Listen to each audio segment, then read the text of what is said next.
And people ask me this kind of stuff all the time. Like, what do I do? How do I sleep better? How do I stop stressing? And usually I find that people are not serious, meaning they want an answer, but they don't want to do the work. Right. Yeah.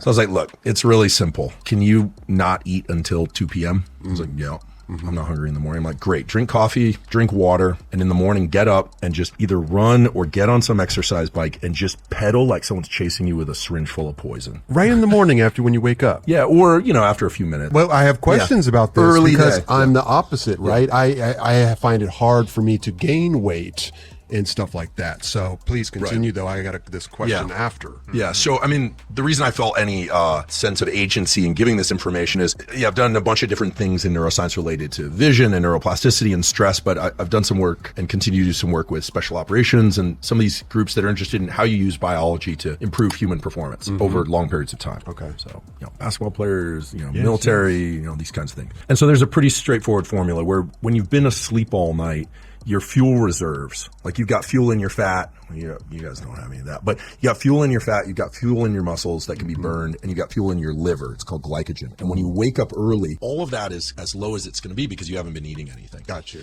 And so if you exercise then, your body starts dropping into your body fat stores quicker. So what I was trying to give Mike was a tool that would allow him to see some results really quickly. Oh. So I said, look, do it fasted and then continue to hydrate and then eat your first meal in the afternoon. And I said, and also, do you like drinking? And he was like, well, I don't know. I drink mostly because it kind of sets me straight up here. And I was like, well, we can talk about this stuff to a somewhat high level.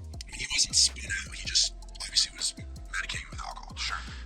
And not in a severe way because he's fully functional. He's an amazing photographer. He has 2 kids. And so I want to be clear about what we're talking about here. Yeah. I didn't detect anything dysfunctional about him. He was just reporting to me that he wanted some assistance. Right. So I said, would you be willing to drop the drinking? Pare it back. And he said, sure. Okay. So explain that. And I said, look, and here's my number just for the anxiety and stress management. I'll give you some breathing, some respiration tools that work really well that are not, woo mysticism. It's not, I'm not going to tell you to meditate 30 minutes a day, although that's a cool practice too. I'm going to give you some tools you can use in real time as you're working hard and dealing with whatever it is you're dealing with in life. The conversation ends, and Greg Hunt was there too. I knew from growing up.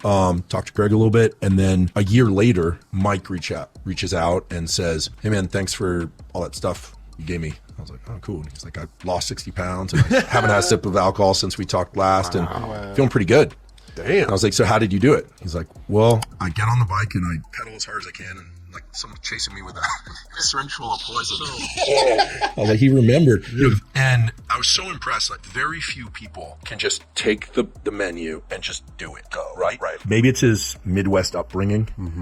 He did get gifted a AK rifle for his 9th birthday living in Ohio growing up. But some people also, I feel like, reach that point in their life where they're like, it's time. This is whether it's smoking or drinking, like you can't quit smoking unless you're mentally prepared to, right? It's like there's that switch. Look, I always say the beauty of being young is that neuroplasticity, your nervous system's ability to change in response to experience, to learn things, is at its absolute peak.